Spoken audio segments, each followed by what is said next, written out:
আসসালামু আলাইকুম। আজকে আবার নতুন একটা পাইপিংয়ের কাজ নিয়ে আসলাম। আশা করতেছি এটাও আপনাদের অনেক ভালো লাগবে। এটা হচ্ছে একদম সিম্পলের মধ্যে গর্জিয়াস বলতে পারেন। এটার আমি হচ্ছে আরেকটা পার্টে এটার ফুল ডিজাইনটা দেখাই দিব।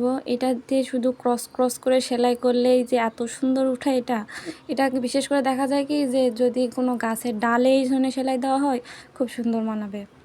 আর আপনারা আরও কী ধরনের ভিডিওস দেখতে চান অবশ্যই আমাকে কমেন্ট করে জানাবেন। আমি চেষ্টা করব সেই ধরনের ভিডিওস বানানোর।